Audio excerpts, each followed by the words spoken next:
कि भाई अगर हम आपको बताएंगे कि ऐसे ऐसे केस में आ रहा है तो आप उसको ज़्यादा बेटर तरीके से अप्रोच कर पाएंगे। बाकी ड्रग्स के लिए sir can give inputs. Ranjan sir thank you so much. Sir ने जो हमें बताया उससे सबसे इम्पोर्टेंट मैसेज ये है कि सर की क्लास में ब्रेक नहीं मांगना है। And yes, this is one of the most important sessions which we are conducting for all the students who have joined us very recently and are our future nursing aspirants.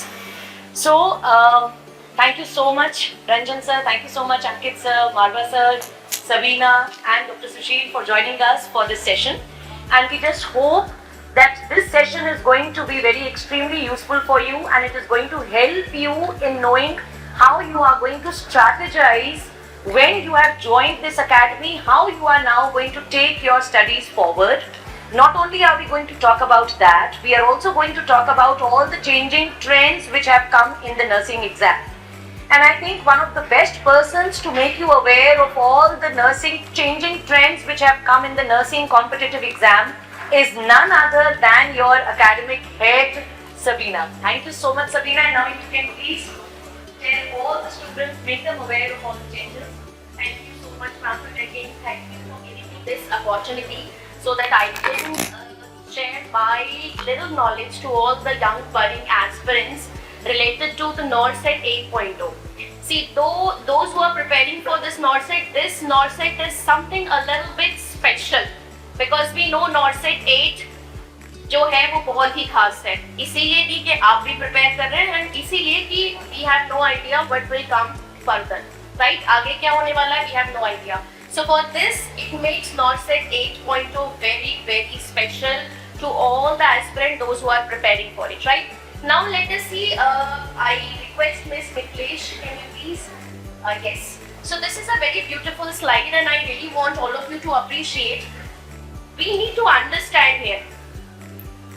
So basically, if you are preparing for NORCET, you are preparing for RRB, you are preparing for DSSB, or you are preparing for any other nursing competitive entrance examination, there are only two things which matters the most and which as a nursing aspirant you should know before you will begin your preparation. And ये दो चीजें क्या हैं? Number one is you should be aware about the subject weightage, which is very important because हमें पता होना चाहिए कि अगर मैं DSSB प्रिपेयर कर रही हूँ तो DSSB के लिए सब्जेक्ट का वेटेज क्या रहेगा. We should be very well aware about the pattern of MCQ. And again, sorry to interrupt, but I request Dr. Anand sir to please join this panel discussion along with us.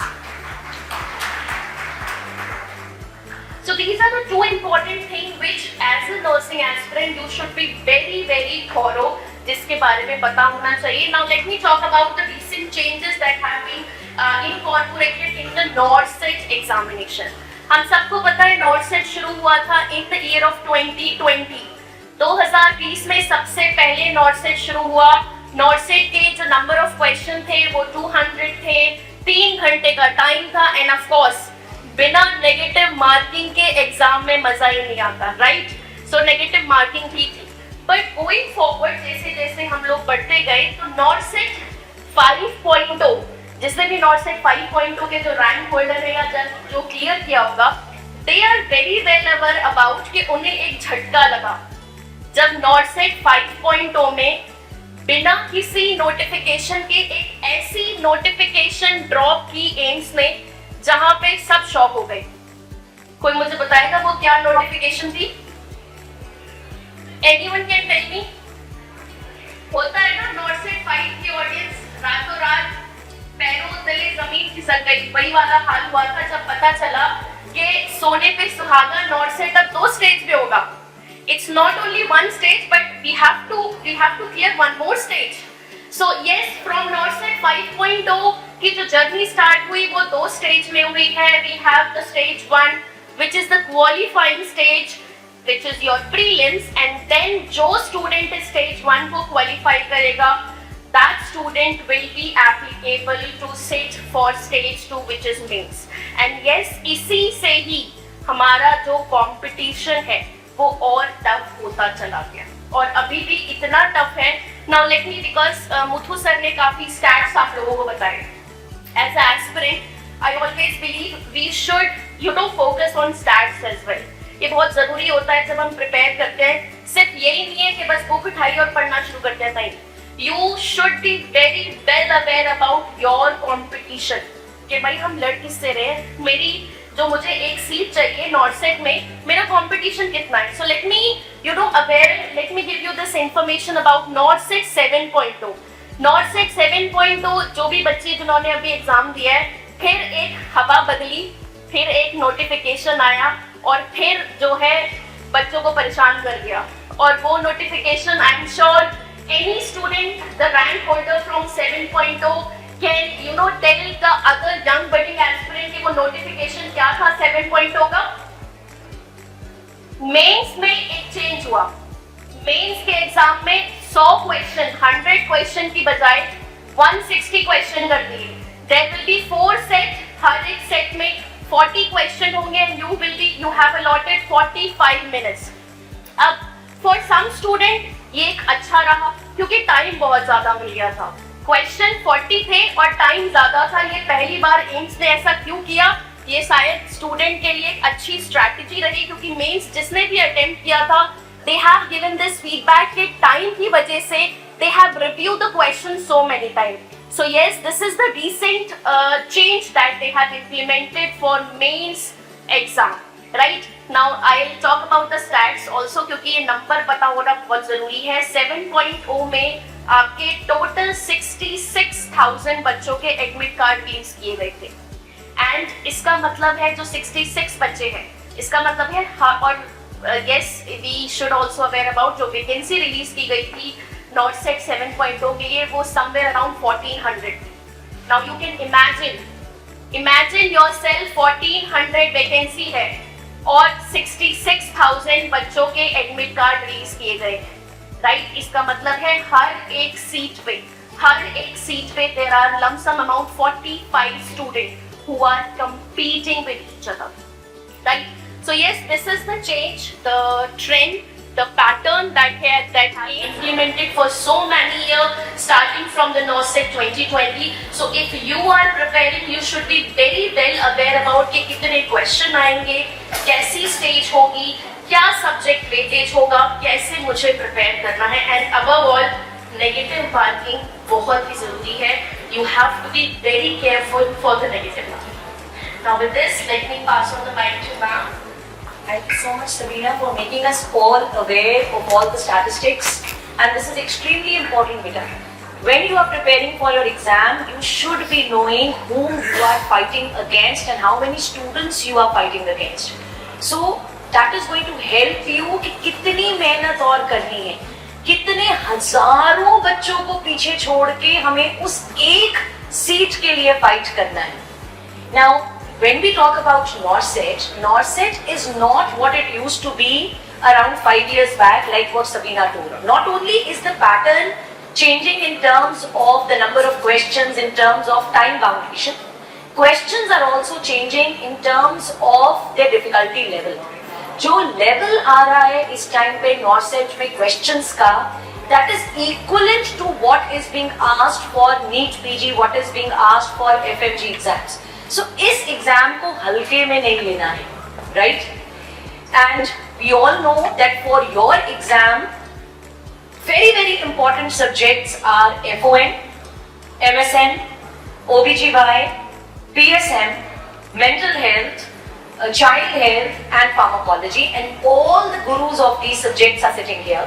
So I would like to ask Dr. Marwa sir, in medicine, the weightage of this subject is so high and जितना weightage ज़्यादा है उतना ही subject भी vast है. So how should they be approaching this subject so that at last they are confident कि medicine होगी? इसको all or none का बोलते हैं कि करना ही है. तो वो जज्बा जो है it comes from within.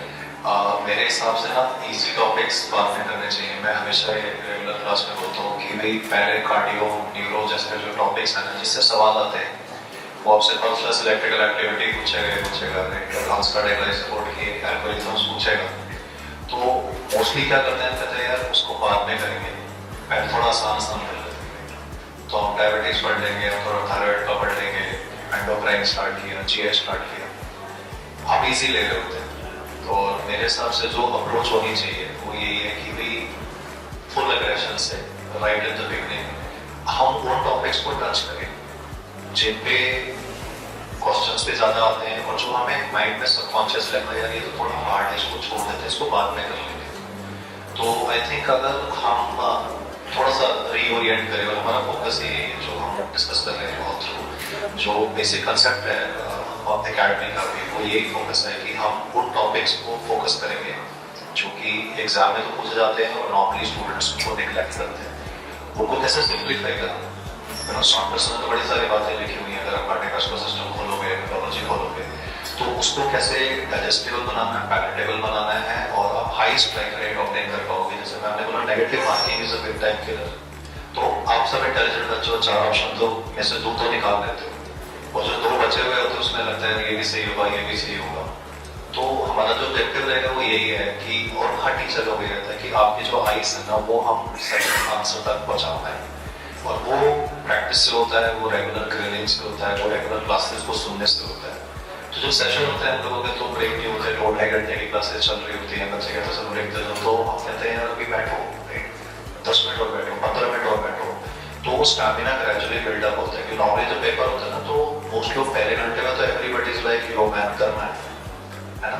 जब दूसरा घंटा आता है तो फटीग आते हैं, कंधे थोड़े से झुक जाते हैं, लास्ट तक दिमाग थोड़ा चलना बंद होता है, तो आदमी सीसीटीवी कैमरा देख रहा है, साथ वाले को देख रहा है, ऐसे मतलब चीजें होती हैं सबके साथ में, जो एकेडमिक ग्रोथ ऐसी होती है। तो हमने सर आपको इतना स्ट्रांग बनाना है मेंटली कि आप पेपर में बैठे के स्क्रीन पे आपकी आईज लॉक्ड इन है, जब तक वो खत्म नहीं होता रहेगा आपका माइंड क्लिक कर रहा है कि वो ऑप्शंस आप रूल आउट करते जा रहे हैं। वो प्रैक्टिस से होता है, वो डेडिकेशन से होता है और सारे सब्जेक्ट इंपॉर्टेंट है। जैसे मंदिर में परिक्रमा करते हैं ना, ऐसा नहीं कि एक ही सब्जेक्ट इंपॉर्टेंट है या 2 सब्जेक्ट इंपॉर्टेंट है, ऐसे मन में धारणा बना के चलते हैं कि एक हमें क्या होता है कि जो सब्जेक्ट हमें थोड़ा अच्छा लगता है हम उसको ज्यादा पढ़ते हैं और कई सब्जेक्ट जो होते हैं उसको थोड़ा निगलेक्ट करते हैं। आपको सबको बराबर रखना है, इनफैक्ट मैं तो बोलूँ सबको सुपर स्ट्रॉन्ग बनाना है, बट वो विद प्रैक्टिस होता है। और खासकर मेडिसिन के लिए तो मैं ये बोलूँगा कि तो हम आगे मिलेंगे, इंटरेक्शन करेंगे, आप में से कई लोगों से तो इंटरेक्शन हो चुका है। तो हम वो टॉपिक से शुरू करते हैं जो normally people tend to avoid, लेकिन जो एग्जामिनर बैठे वो कहता है सिक पेशेंट आया तो कैसे मैनेज करना, तो वो पहले होता था टेटनी में बच्चा सोचे खत्म करता था ना यार, आपको पूरी कहानी सुनाएगा आपको कि पेशेंट की थायराइड सर्जरी हुई, फिर उसके तीसरे दिन उसको हाइपोकैल्सीमिया के मैनिफेस्टेशन आ गए और वो आपसे ये पूछेगा कि टेटनी के मैनिफेस्टेशन क्या है या टेटनी के लिए क्या दोगे। वो आपसे पूछेगा कि सर्जिकली इंड्यूस्ड हाइपोपैराथायराइडिज्म है तो उसके लिए जो फर्स्ट नर्सिंग इंटरवेंशन होगी वो क्या होगी, राइट। तो टेरिपेराटाइड के बारे में पूछना शुरू कर देगा। तो सर तो ऑब्वियसली ड्रग्स के बारे में आपको डिटेल में बताएंगे, बट पॉइंट है कि वो जो पूरी आपको केस बना के देता है, जहाँ पे पहले होता था कि सिर्फ हाइपोकैल्सीमिया बना के उसने हाइपोकैल्सीमिया पूछ लिया या हाइपरकैल्सीमिया का ट्रीटमेंट पूछ लिया, आप फिर भी वो केस में थोड़ा सिनेरियो देता है। तो वहाँ पे थोड़ा it takes a bit of orientation कि भाई अगर हम आपको बताएंगे कि ऐसे ऐसे केस में आ रहा है तो आप उसको ज़्यादा बेटर तरीके से अप्रोच कर पाएंगे। बाकी ड्रग्स के लिए sir can give inputs. Ranjan sir, thank you so much. Sir ने जो हमें बताया उससे सबसे इम्पोर्टेंट मैसेज ये है कि सर की क्लास में ब्रेक नहीं मांगना है। सर ने इनडायरेक्टली बता दिया कि देखो मैं तुम्हें ब्रेक बहुत कम दूंगा, right, but definitely thank you so much sir, because what sir has said is extremely important, that we are not just giving you concepts, we are also training you in the academy how to sit for 2.5 to 3 hours and how to build your concentration, which is extremely important. Secondly, what I really appreciate about sir is that all 19 subjects, तुम लोग के 22 होते हैं शायद, all your subjects are equally important. ऐसा नहीं करना है या कि कोई भी सब्जेक्ट को छोड़ के जाना है। None of the subjects you are going to leave before you go for the exam, and that is something which we are going to make sure that you don't leave any subjects. All subjects at the NNL Academy are going to be taught to you, thinking that it is the most important subject for your selection. So, from medicine is directly linked, like sir said, to drugs. And drugs के बिना ना आप एक doctor बन सकते हो, ना आप एक नर्सिंग ऑफिसर बन सकते हो. So pharmacology definitely is one of the most important subjects which you have to study. So Ranjan sir, how should they be approaching pharmacology, and how are you going to approach make pharmacology easy for them? तीन तो torture करी शुक्र को.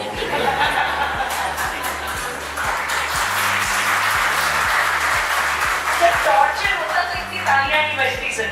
नहीं ma'am, pharma है ही torture. तो मैं फंस गया फार्मा. मैं इंसान टॉर्चरस नहीं हूँ, वो सब्जेक्ट ही वैसा है.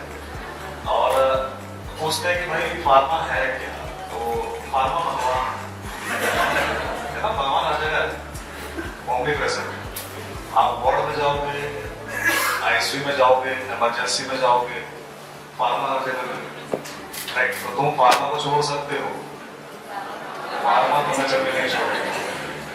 राइट, और having good knowledge in pharma is always useful. Right, and अच्छी नॉलेज अगर आपको फार्मा की रहेगी तो आप हमेशा डार्लिंग नर्स रहेंगे अपने बॉडी के. सब आपसे पूछेंगे ड्रग्स के बारे में. और देखो जैसे कि मैंने कहा, फार्मा भगवान है और बहुत सारे भगवान हैं हमारे. फार्मा को अगर मैं कंपेयर करूं भगवान से तो ये शिव जी के जैसा है. शिव जी मैं क्यों कह रहा हूं, अगर आप माइथोलॉजी में थोड़ा विश्वास रखते हैं तो तपस्या करने से भगवान प्रकट होते हैं. सबसे ज्यादा कौन से भगवान की तपस्या करनी पड़ती है? शिव जी के. राइट, एक बार ओम नमः शिवाय करोगे तो नहीं आएंगे. तो फार्मा के लिए भी तपस्या करनी पड़ती है. मतलब कहने का मतलब ये है, मैसेज ये है कि फार्मा याद तभी रहता है जब आप बार बार पढ़ोगे, बार बार पढ़ोगे. प्लस एक तरीका है जिसको हम कहते हैं रिपीटेटिव रिविजन. जैसे फॉर एग्जांपल ये कैसे काम करता है, ये बोला कि आपने भाई ये पार्ट है, मैंने एक बार पढ़ लिया, मेरा सब्जेक्ट खत्म हो गया. ऐसा नहीं होता. एक महीने के बाद अगर अपने नोट्स को देख करके ये लगता है कि पता नहीं कौन लिख के चला गया तो फिर आपका सब्जेक्ट खत्म नहीं हुआ है. तो एक महीने के बाद देखने को लगना चाहिए कि हाँ ये मैंने ही लिखा है. कुछ याद है, कुछ नहीं याद है, नॉर्मल है, इंसान है, सब कुछ एकदम से याद नहीं रहता. तो रिटेंशन कैसे बढ़ाएं, जो भी वॉलेटाइल है उसको रिटेंशन बढ़ाने का तरीका बड़ा ही सिंपल है. जैसे कि पहली बात तो ये है कि जब भी आप फार्मा पढ़ेंगे गोलस स्टडी नहीं करना है. मैक्सिमम टू मैक्सिमम एक दिन में 2 घंटा पढ़ना है. जब आप खुद पढ़ते हैं, जब मैं पढ़ा तो तब नहीं कह रहा, मैं तो इतना नहीं पढ़ा सकता हूँ. लेकिन आप खुद बैठ के पढ़ोगे 2 घंटा मैक्सिमम रिवाइज करना है. रिवाइज करने के बाद हर रोज आपको दिन में आखिरी में आधा घंटा अलग से रखना है. उस आधे घंटे में से 20 मिनट आपने रिवाइज करना है जो आपने कल पढ़ा था. 10 मिनट के लिए ओवरलुक करना जो आपने परसों पढ़ा था. इसको कहते हैं रिपीटेटिव रिविजन. इसको करने की वजह से ये होता है कि आप 1, 2, 3 महीने के बाद अपने नोट्स जाकर के वापस देखोगे तो काफी चीजें आपको याद रहेंगी. तो ये चीजें बहुत छोटी छोटी है. ऊपर से आप लोगों को मुझे पढ़ा रहा था तो मैंने कहा था कॉपी के पीछे कुछ लिखना है, बोला था क्या लिखना है, ड्रॉप ऑफ चॉइस.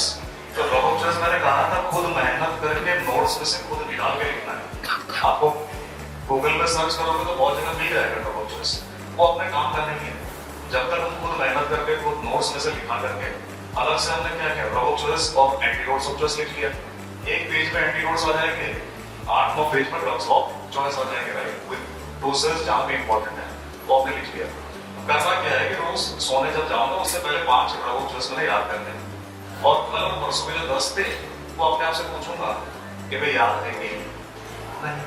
तो इससे होगा ये कि 10 पेज में जो सबसे हाईलाइट है वो मेरे टिप्स में होंगे. सो मैंने आपको ये भी कहा था कि 5 मिनट सबके पास है, समय का प्रॉब्लम नहीं है. प्रॉब्लम डिसिप्लिन, क्या आप डिसिप्लिन है या 5 मिनट रोज दे सकते हैं. तो देखो ये जो कॉम्पिटिटिव एग्जाम्स होते हैं ना, ये छोटे छोटे चीजें जो हैं, these are very small things. These small things that make a huge difference. So I'm ready to work at my to make these small changes. और ये आप हर सब्जेक्ट में कर सकते हैं. ऊपर से मैंने आपको ये कहा था कि भाई आपने जो भी वोलेटाइल चीज है हर सब्जेक्ट में आपको दिखेगा, आपने तुरंत उसको नोट डाउन करना है. प्लस पेज पेपर होता है लोगों के पास, उसको दीवार में चिपकाना है. जितना हो सके उतना चिपकाना. ऐसा नहीं कि पूरा ही चिपकाना, सिर्फ वो चिपकाना है जो हाई. राइट, बाकी फार्मा एज अ सब्जेक्ट आपको हमेशा लगेगा कि मेरे को नहीं आता. परसों पढ़ा रहा था एंटीडिप्रेसेंट, याद है? फैक्ट हम आपको बताएंगे जिससे कि आप अपना एनर्जी डायरेक्ट करके उन चीजों पे लगाएंगे जिससे कि मेरी प्रोडक्टिविटी बढ़ेगी। बिकॉज हमारे पास देखो टाइम लिमिटेड है, दिमाग भी लिमिटेड है, तो उस लिमिटेड टाइम लिमिटेड दिमाग से मैक्सिमम आउटपुट कैसे निकालेंगे, वो हमारा मकसद है यहाँ पर अपने। Thank you so much, sir. And I can tell you, sir यहाँ स्टेज पे बैठ के जितना फार्माकोलॉजी को डिफिकल्ट बता रहे हैं, अपनी क्लास में वो उतना ही उसको इजी बना देते हैं। And that is what is sir's specialty. He will make you actually fall in love with drugs, other than falling in love with him. That is second. Right. One thing which sir said, which I just want to say, sir, ये जो sticky notes चिपकाना है, ये this is especially for all the girls.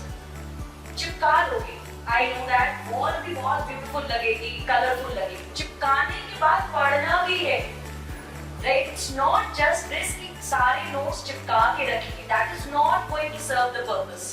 पर चिपकाओ और उसके बाद उनको पढ़ोगे. चिपकाने के बाद खुद ही चिपकना है। True that, sir. So, on one side we have everything related to medicine, drugs, जहाँ पे we were talking about medicine and we were talking about drugs. On the other side, we have surgical specialty. In surgery, it's extremely important to have hands-on experience, but this is not for you people as of now. As of now, surgery को कैसे approach करेंगे? That is something which Dr. Sushil Vijay is going to tell us. So tell us please how they should be approaching surgery. So hi everyone, I'm Dr. Sushil and along with Dr. Rohan, I'll be taking care of the surgery part. Right, देखो surgery एक ऐसा subject है जो देखने में ऐसा fascinate करता है कि वो इंसिजन लग गया चलो अभी लगाते हैं, कनेक्ट ट्यूब डल गई चलो अभी डालते हैं, right? And that is the whole idea. That is the whole idea to understand surgery. किसी भी चीज को ना सर्जिकल ब्रांच के अंदर I can tell you the best part of surgery is कि व्हेन यू जस्ट सी तो थोड़ा सा याद रहता है कि हाँ कुछ देखा था, ऐसा कुछ हुआ था, right? And when you just read it yourself and then you see it again, अच्छा ये ऐसे पढ़ने से ऐसे हुआ था, and you are the one who is just preparing yourself, right, to do that thing in the wards if it is required. Doctor जो होगा ना एक resident, I can tell you, resident को तो फोन करना पड़ेगा कौन से फ्लोर पे, मैं ग्राउंड फ्लोर पे बैठा हूँ, आ जाओ वार्ड में थर्ड फ्लोर पे, और जब तक पहुंचेगा डॉक्टर, रेजिडेंट डॉक्टर, तब तक नर्सिंग स्टाफ बहुत कुछ कर देता है, right? And you have to prepare yourself for that day. So surgery I can tell you is not difficult at all. वास्ट इसलिए लगता है बिकॉज यू नो हेड से लेकर टो तक सब कुछ सर्जन के हाथ में है, आपको जहां चाकू चलाना चला दो, बट यू शुड नो कि वो चलाना भी है कि नहीं चलाना है, right? And that is the whole idea about learning the basics and the concept. Fascinate करेंगे बहुत सारी चीजें, लगेगा बहुत आसान है, कर लेते हैं, but you have to learn all the basics and concepts. Basic समझ लिए, कॉन्सेप्ट समझ लिए तो हर टॉपिक इजी है। प्लूरल इफ्यूजन आप लोग पढ़ते हो, है ना, एसाइटिस आप लोग पढ़ते हो, so you don't have to just understand कि बस वो पानी भर गया, पानी क्यों भर गया, why, what is the basic aetiology behind that. जब तक वो चीजें दिमाग में नहीं होंगी तब तक क्वेश्चंस उसके सॉल्व नहीं होंगे। अगर फ्लूइड है, एसाइटिस है, प्लूरल इफ्यूजन है, ट्रॉमा है, क्या करना है वो भी जरूरी है, क्या नहीं करना है वो भी जरूरी है। So every topic that you are going to read, you are going to see them as the real patients. सोचो कि आप नर्सिंग स्टाफ हो, आप एक डॉक्टर के साथ बैठे हो, and you two are a team now, and आपके पास एक पेशेंट आया, and how you are going to approach him. So don't just see any question of your exam कि बस वो क्वेश्चन था, रट लिया, सॉल्व कर देंगे। See the questions as your patients, कि पेशेंट ही तो आया था, पेशेंट आया, and that is what Marvis is saying, जब वो कहानी बना के देते हैं तो that is the whole patient only. पहले होता था बताओ हाइपोटेंसिन है क्या है, बताओ एसाइटिस है, क्या करते हैं। So when you are putting a drain tube, so drainage tube लेनी कौन सी है, कहां से ट्यूब को नहीं डालना है, and once you place the tube into the position, how do you know that it is in the right position? Okay, so that all comes when you see your topics as if you are receiving the patient. Patient को देखना शुरू करो, जब देखना शुरू करोगे तो बहुत सारे, सर वो सेइंग ना कि बहुत सारे बच्चे, और मेजॉरिटी आई बिलीव जिन्होंने क्वालिफाई किया वो भी, जो करेंगे वो भी, एवरीबडी हैड दैट प्रॉब्लम कि दो ऑप्शन तो रूल आउट हो गए, बाकी दो नहीं हो रहे, right? So you have to train your mind in such a manner कि वो क्वेश्चन से ही ऑप्शन तक जाना क्यों है। क्वेश्चन में देखो ना पेशेंट का प्रॉब्लम क्या है, is he going to my surgical department, is he going to physician department, क्या वो फार्मासर में जा रहा है, कहाँ जा रहा है वो patient, and what is the complain is feeling. Complain से सोचो सब्जेक्ट में गया तो किस टॉपिक में गया, किस सब टॉपिक में गया, क्या होना चाहिए, अगर जो होना चाहिए वो ऑप्शन में है तो आंसर अपने आप ही मिल गया। So you don't even have to go to the options, right? So what I am planning to do, what Dr. Rohan has been doing, so we do our planning. The surgery will be the easiest, I can tell you, as if you are looking at a patient. Patient देखेंगे, basic समझेंगे, and we are going to build such strong concept. Any question which comes in your exam will be very, very easy for you, right? So that is the whole idea. Thank you so much, sir. I'm sure that enjoyed surgery as if they themselves are in the OT and they are preparing to be the next surgeons. And I'm sure about that. Like sir said, it is extremely important. देखो, superficial knowledge is not what is required for cracking NORCET. Superficial knowledge everyone has. You have to be really specific because these days questions are being asked, what is the next step? उस next step को आप तभी बता पाओगे if your knowledge is absolutely accurate and you have done your subject in a form of flow chart जहाँ पे आप flow chart बना रहे हो, this is the next step, this is the next step, this is the next step.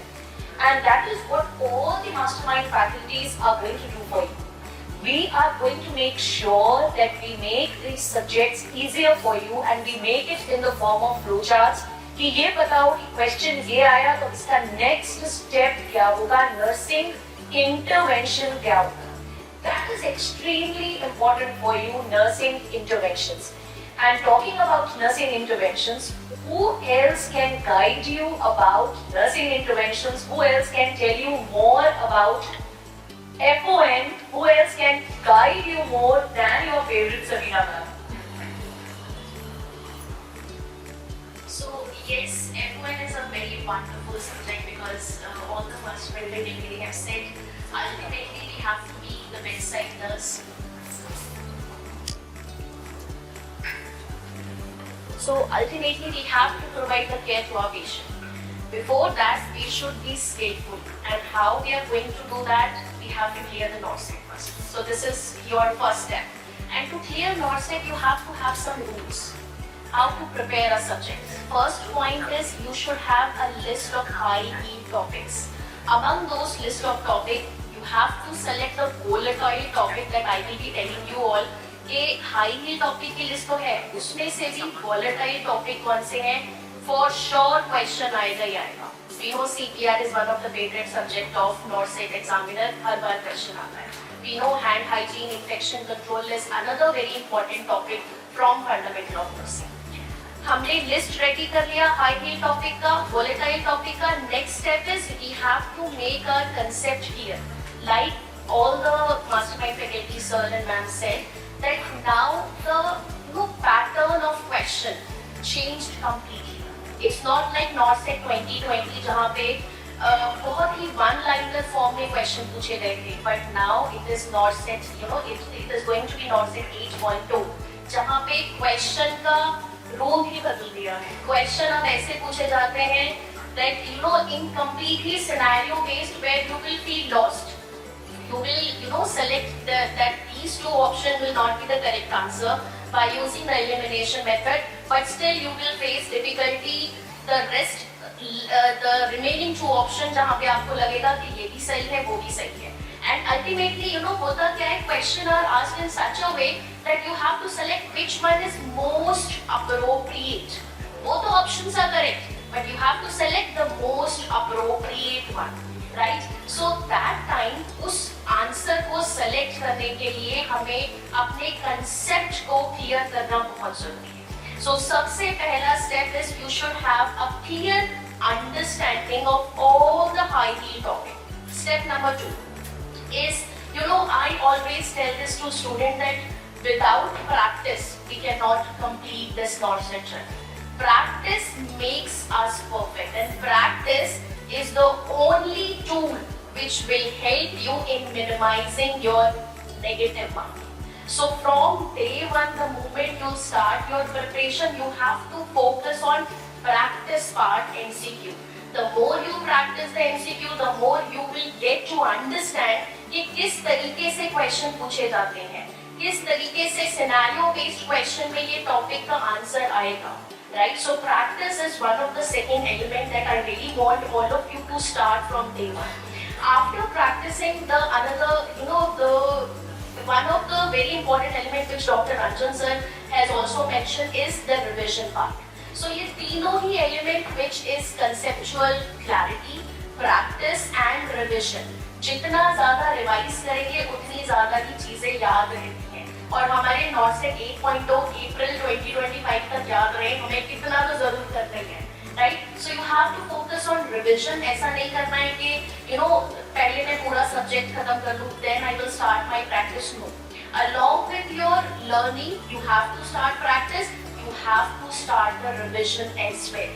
ये तीनों ही element side by side चलते हैं.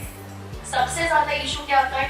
Time management. कैसे करें तीनों चीजें? So here you need to understand time सबके पास इक्वल है, सबके पास 24 घंटे हैं, राइट? जैसे मैंने बोला there is 1 seat and 45 student are competing, right? So you need to think कि मैं कैसे टाइम निकालूं, कैसे एडजस्ट करूं. You have to make your own daily time table. Don't make monthly time table. ऐसे टारगेट ही सेट मत करो जहाँ पे होपलेस हो जाओ, अचीव ना कर पाओ. डेली टारगेट सेट करो, डेली टाइम टेबल बनाओ. It is very good to have this habit that to start a day you have to plan it a day before.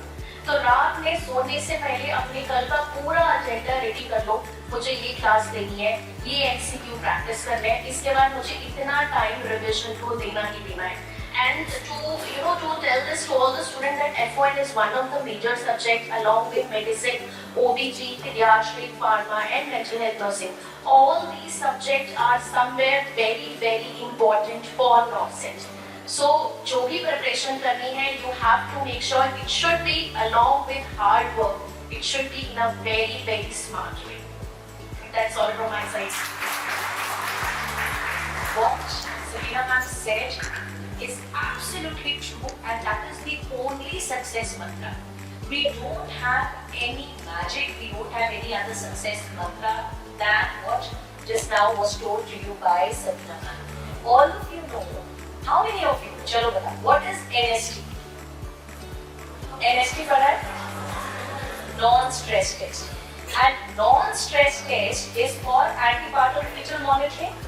मेरी NST की स्ट्रैटेजी को हमें लगाना है अपनी प्रिपरेशन में, जहाँ पे N stands for number of revisions. The more you revise, the more closer you reach towards your goals.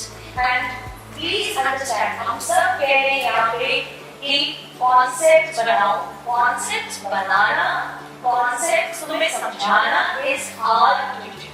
But उस concept को apply करना in MCQs, that is something which you have to do, right? N is the number of revisions, S is solving MCQs. Like I said, daily you have to solve MCQs, and now the question comes, कहाँ से solve करेंगे MCQs? To make that easier for you, at the NNL Academy, every day in the morning, once your topic is done, once your previous class has been done, whatever topics are done today by any of the faculties, next day you are going to have a daily practice test. Now, as I said, we can formulate strategy for you. We can tell you this is the best method to clear the exam. But then, usko follow karna is something which you have to do. You have to come daily in the morning and give the daily test which we are going to organize at NNL Academy. इसमें ऐसा नहीं होगा कि आज बहुत जोश है कल सारे आ फिर धीरे धीरे एग्जाम जैसे जैसे पास आ रहा है हमारा जोश चढ़ता है. डेली टेस्ट देने आओ, चाहे जितना भी आता है. नहीं पढ़ पाए एक दिन पहले, that's absolutely fine. No one is coming here to judge you by your result. That जो डेली टेस्ट है, just take it as a practice tool. Please don't take it as an assessment tool for you. Because assessment tool हमारे पास और है, that is a test. Number of revisions N, solving MCQs S, and T is giving tests. We are here going to organize after every subject you are going to have subject-wise test, and at the end of the month you are going to have a cumulative test. It's so easy for us to say give GTs, but GT कैसे दें? क्योंकि अब तो हमने subject ही पढ़ा. That is why what we are going to do is we are going to organize cumulative test for you. At the end of the month, 3 subjects हुए हैं, 4 subjects हुए हैं. We are going to take a cumulative test for you. So when we are talking about GPs, you are judgmental for all of them. So when do you advise them to start getting GPs and how they should be approaching the cumulative test which we are going to organize for them? Yes, ma'am. Good morning in regards to all. So yes, coming to the GDs and the whole process, the first point I want to say is हम लोग क्या चाहते हैं आपसे? आपके 6 महीने चाहते हैं बस. We want the next 6 months of your life, 8 AM to 8 PM, be with us. कुछ नहीं करना, 8 PM के बाद go home, relax, sleep. But next day morning come 8 AM to 8 PM. The whole curriculum is divided, test series are divided. You will come here 9 to 10. The test will be there, whatever you have studied 1 day prior, and 10 o'clock the faculty will start the new topic. Now, most importantly, जो 2-3 यहाँ पे बहुत important points हैं. My HOD used to say common things are common and rare things are rare. Common things are common and rare things are rare. So the commonest topics are the ones which are have to be focused very efficiently. अब कहाँ से लाए वो common topics, कहाँ है वो common topics? वो है हमारे सारी वर्कबुक में. Every one of you is given a workbook. Every one of you the faculties are there. So common things are common and rare things are rare. पहली बात तो ये. दूसरी बात ये बहुत important कहते हैं कि if your brain doesn't know, एक MCQ आया, if your brain doesn't know, ask your gut feeling. If your brain doesn't know, ask your gut feeling. हम कहते हैं ना मुझे याद तो नहीं है पर मुझे लगता है कि शायद ये क्वेश्चन सही आंसर है. कैसे करोगे अपनी गट फीलिंग को स्ट्रॉन्ग? By practising. कैसे होगी प्रैक्टिस? कुछ नहीं करना. 8 AM to 8 PM. Dedicate yourself next 6 months to the annual academy. Next important point, 2 days back I was taking an interview of a girl known as Moshi, since she's AIR 11. What very wonderful things she has said. जो हमारा prelims होता है वो 1.5 घंटे का होता है और जो मेंस होता है वो 3 घंटे का होता है. बेसिक मैं चाहता हूँ आप लोगों से कि पहले 1.5 घंटा जो भी फैकल्टी पढ़ा रहा है उसको जो आंखें टांग मुंह कान खोल के सुनना है और फिर उसके बाद 3 घंटा का हैबिट बनाना है कि 3 घंटे मुझे नींद नहीं आनी चाहिए, 3 घंटे मुझे पावर की याद नहीं आनी चाहिए, मुझे 3 घंटे फोकस करके पढ़ना है क्योंकि the main exam, the not set means at least for 3 hours. तो आपकी बॉडी को कैपेसिटी होना चाहिए कि यार 3 घंटे तो मैं कमर सीधी करके बैठ सकता हूँ. I repeat again, common things are common, rare things are rare. Second point मैंने बताया if your brain doesn't know, ask your gut feeling. और तीसरा पॉइंट मैंने बताया कि 3 घंटे रोज इतनी मेरे शरीर में कैपेबिलिटी है कि मैं बिल्कुल फोकस होकर बैठ सकता हूँ बस और कुछ नहीं करना. अगले 6 महीने के लिए एवरी ट्यूसडे मैं आपके पास यहाँ पे आऊँगा. एवरी वेडनेसडे सभी हम यहाँ पे आएंगे. हमारे डेडिकेटेड व्हाट्सएप ग्रुप होगा. सारी problem issues personal professional spiritual mental emotional पेट में दर्द भी हो ग्रुप में डाल सकते कोई प्रॉब्लम नहीं है. ठीक है, हम सब हैंडल करेंगे. Thank you.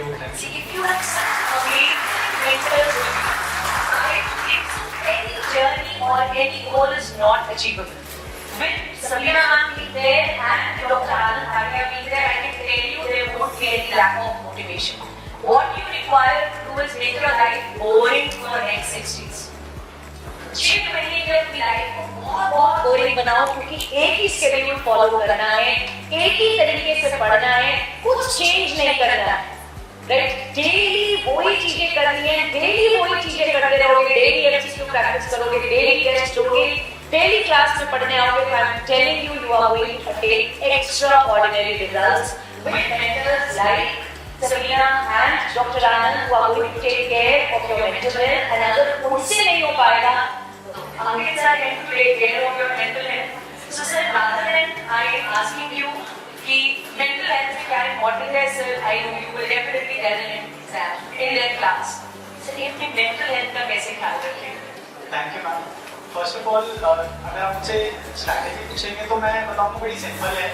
सबसे इम्पोर्टेंट और फर्स्ट पार्ट ऑफ स्ट्रैटेजी आपका है वो 4 वर्ड्स हैं. उससे ज़्यादा कुछ नहीं करना. वो 4 वर्ड्स हैं जॉइन नर्सिंग नेक्स्ट लाइफ.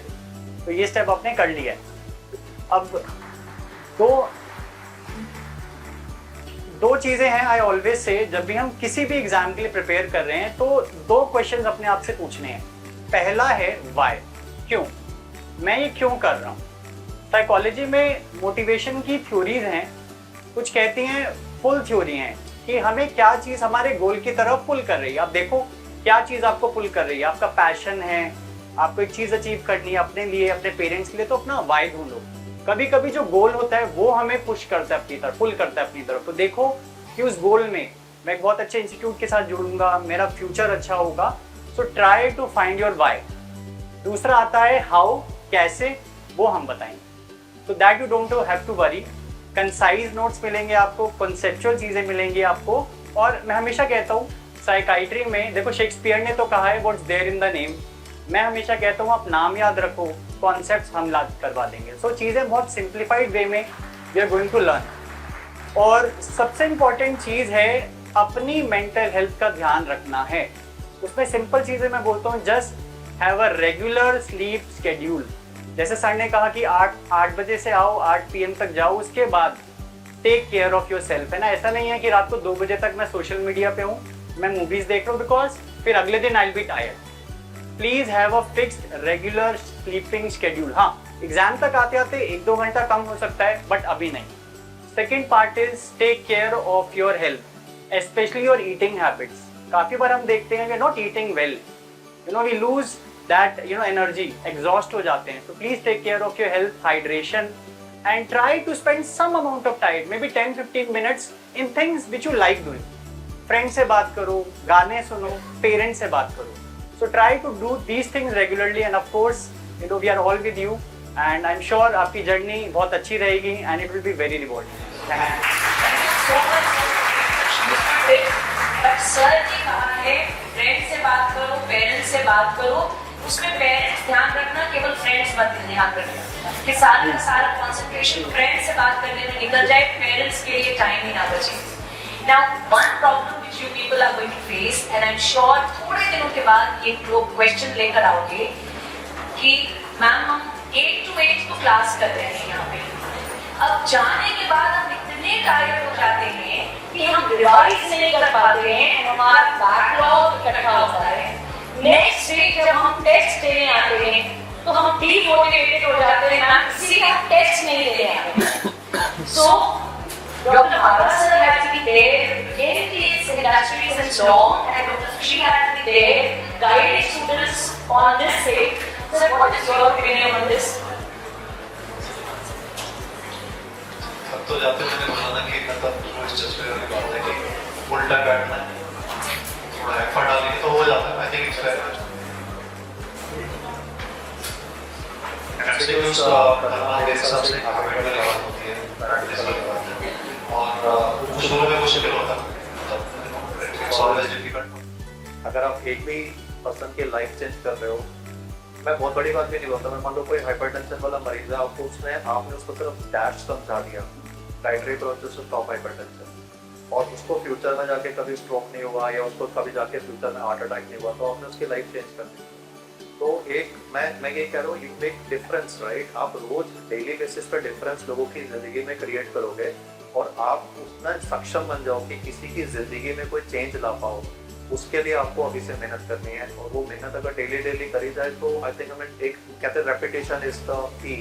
तो I think it's just that हमें थोड़ा अपने मन को सोशल मीडिया से हटा के, जो डोपामिन की हिट मिलती है इंस्टाग्राम पे बैठ के स्क्रॉल करके, उससे हट के डोपामिन की जो रिलीज है वो आप एमसीक्यू करने में, और एमसीक्यू जब सही जाते हैं ना, बिलीव मी, तो हम जब 5 का एमसीक्यू लाइन से सही जाएंगे ना, जब ऐप में आता है वो एक स्टार मार्क आता है, तो फिर जो डोपामिन की हिट मिलती है ना, वो इंस्टाग्राम से ज़्यादा होती है। तो धीरे धीरे होता है, पहली बार करोगे 5 के 5 गलत होंगे, तो गलत हो जाते हैं, चल छोड़ना यार। और वो बात है परसिस्टेंस की, कि वो एक दिन आप ऐसा भी आएगा कि जब वो लाइन से जब सही होने शुरू होते हैं, तो मैंने बोला फिर वो हैबिट बनते कहते नहीं यार अब 10 सही करने, अब 15 सही करने। तो it comes with practice, and be assured we are there to guide you and you will do great.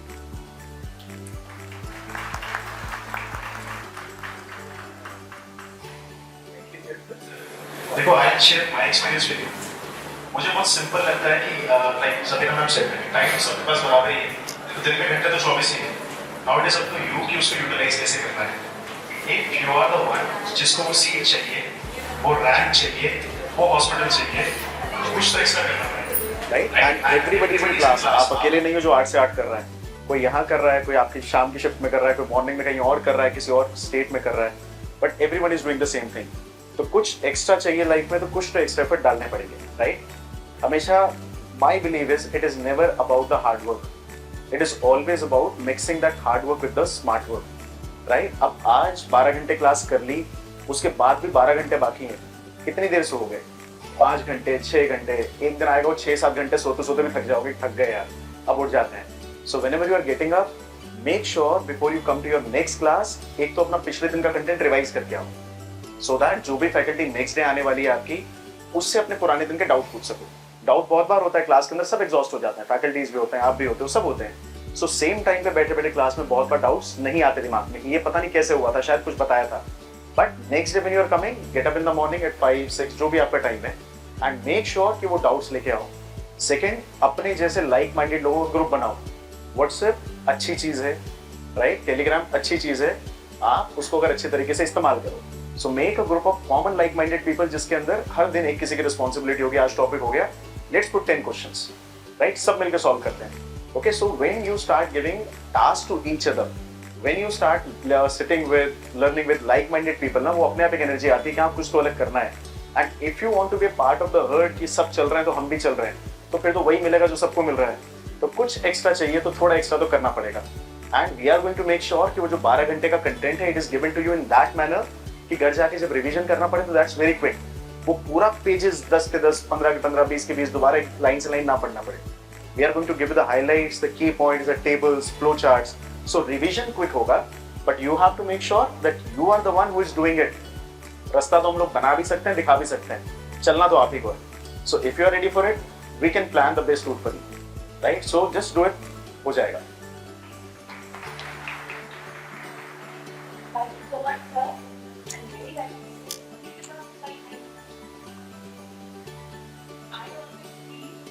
जिंदगी जीने के ना केवल 2 ही तरीके होते हैं, या तो जो आपको पसंद है उसको हासिल कर लो, नहीं तो जो हासिल हुआ है उसी को पसंद करना पड़ेगा, right? So you people have dreams for yourselves, you people have thought of something, go ahead and need क्या है? नीड कुछ भी नहीं है ना। एक बार जब नर्स बनोगे, नर्सिंग ऑफिसर बनोगे, ये थोड़ी ना कहोगे कि अगर आज 8 से 8 की ड्यूटी करी है, अब रात में इमरजेंसी में पेशेंट आ गया, तो तुम ना कहोगे कि मैं थक गई, मैं सोने जा रही हूँ, तो मैं अटेंड नहीं करूँगी। You have chosen this profession. No one forced to be in this profession, and this is one profession जहाँ पे our last priority is our sleep.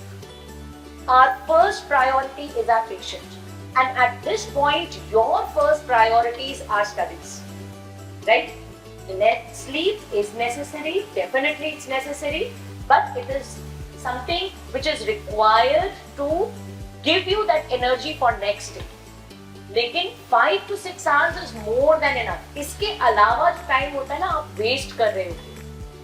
खाना खाने बैठोगे और अपने सामने टीवी ऑन करोगे या इंस्टाग्राम करोगे, सोचोगे कि आधे घंटे में खाना खा के पढ़ेंगे, लेकिन कब वो आधा घंटा 1 hour में बदल जाता है पता ही नहीं चलता है, क्योंकि हम इंस्टाग्राम रील्स देखते रहते हैं। तो stop doing that, cut yourself from all social media handles except the ones which we are telling you. Telegram pe we will be solving quizzes with you.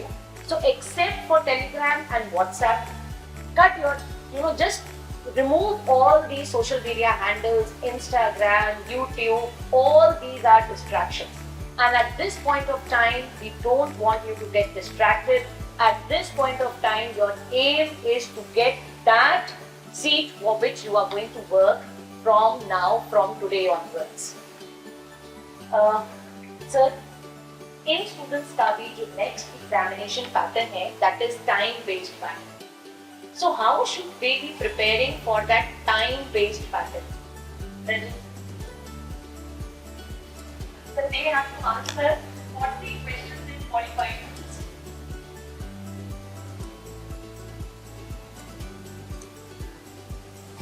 Evolution is a part of our lives, right? And I've been seeing these medical exams for quite some time. And they have been changing and they will keep on changing, right? So there was a strategy जब आपके पास X number of question थे, time था, back and forth आप जा सकते थे, कभी भी आंसर चेंज कर सकते थे। तो अभी कोई भी एग्जाम का पैटर्न, कैसा भी एग्जाम का पैटर्न चेंज होता है। ग्रैंड टेस्ट मुझे नहीं पता आप लोगों को क्या बताया गया है, आप लोगों को क्या पता है ग्रैंड टेस्ट के बारे में। ग्रैंड टेस्ट जो हम देते हैं, हमेशा एज अ स्टूडेंट मेरे को भी लगता था कि ग्रैंड टेस्ट हम देते हैं ईगो सेटिस्फाई करने के लिए, कि भाई मेरे को इतना आता है, मेरे इतने नंबर आ गए, तेरे इतने नंबर आ गए, मेरे ज़्यादा आ गए, राइट? वो सबसे लास्ट पार्ट होता है ग्रैंड टेस्ट का, कितना नंबर आए, दैट्स नॉट इम्पोर्टेंट, राइट।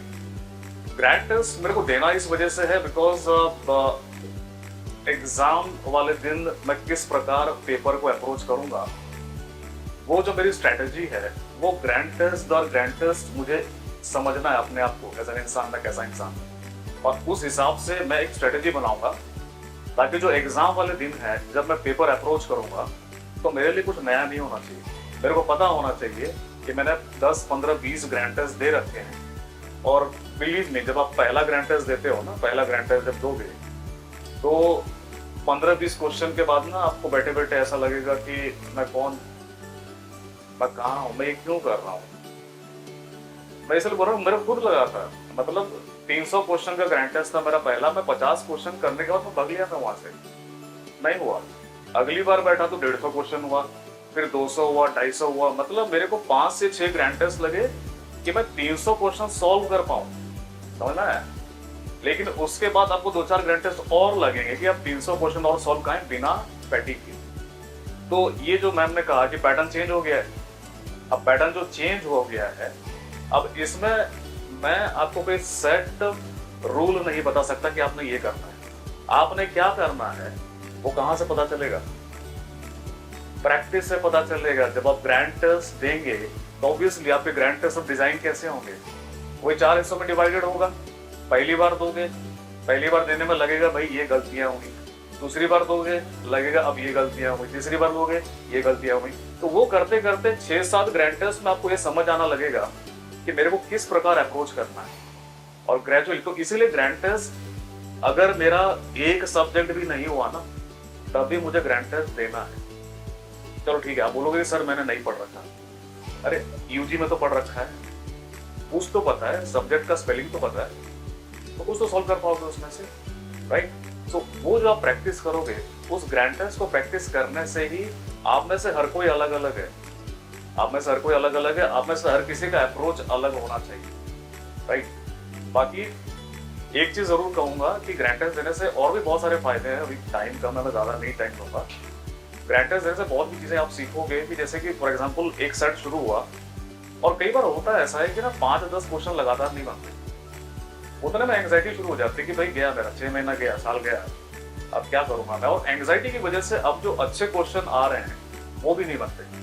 अब ये भी मेरे को ग्रैंड टेस्ट में सीखना है कि 5-10 क्वेश्चन नहीं बनेगा तो उसके बाद अच्छे क्वेश्चन आएंगे जो मेरे बनेंगे, राइट। सो जो भी हैं आप सब लोग अलग हैं, अप्रोच आपको खुद ढूंढ के निकालना है, और उसके निकालने के लिए जो सबसे इंपॉर्टेंट चीज है वो क्या है, grand test.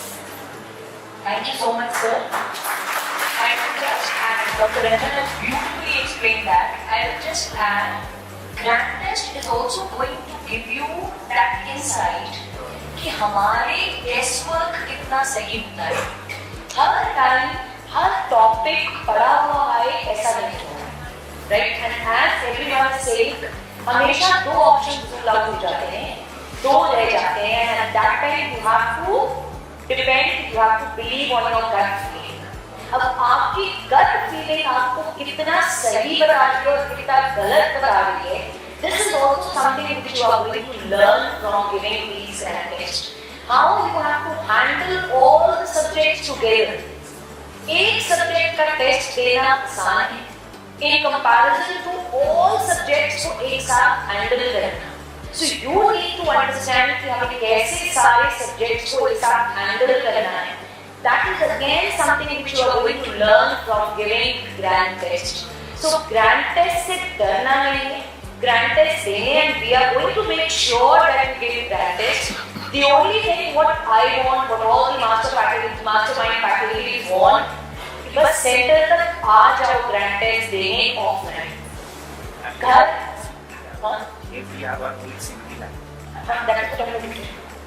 and to make you practice, ये जो डेमो पैटर्न आया है क्वेश्चंस का, in the MNN Academy we have a CBT lab which has 100 computers. You can come check what we are going to give you the grand test. Other than that, any time you want to practice a CBT, you want to get that real-time experience of giving the exam, and उसको इतना अच्छा बनाया है। How many of you have taken the tour of the academy और not? अभी I went and took the tour and I was so impressed कि CBT lab के बाहर लॉकर में जैसे नॉर्मली होते हैं आपके एग्जाम सेंटर पे, आप आओगे अपना मोबाइल अपने बैग्स को डिपॉजिट करोगे, then you are going to punch in the way you do it in your exams and then you are going to enter. घर पे बैठ के जब आप टेस्ट देते हो ना, आधे टाइम तो एक तो एंजाइटी नहीं होती है, दूसरा लगता है कि बच्चे को मुझे आता है इस बुक में लिखा है, फटाफट से नोट्स शायद देख लिया और मार्क कर लिया. That is a temptation which you can't resist. This all will go if you come to the lab and you give the test. Now, other than what we are going to organize, I would want all of you to make it a target कि हम अपने आप से एक CBT जरूर दिया करेंगे in a month. We are going to give one CBT to ourselves. हो जाएगा सबसे? तो यहाँ पे भी हमारे नेक्स्ट वाले बच्चे हैं. Oh sorry, I thought कि यहाँ पे सारे selected हैं, so I was just, I'm so sorry. So हो जाएगा सबसे? All of you are going to give the grand test, CBTs, daily test. कोई भी नहीं डरेगा? Excellent. So I was reading this quote and I wanted to share with you.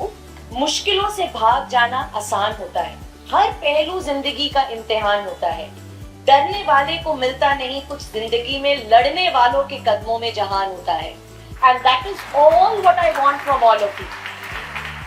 I just want all my bachas to give your best try. Put your best foot forward. And जब exam से बाहर निकलो तो ये कहो कि this is the best what I could have done. अब result जो होगा देखा जाएगा, बट मैंने अपनी पूरी मेहनत करी थी, इसके बियॉन्ड मुझसे मेहनत नहीं हो सकती थी. That is the only thing what we want from all of you. So सब लोग करेंगे पूरी मेहनत. Awesome. Thank you so much. Thank you all.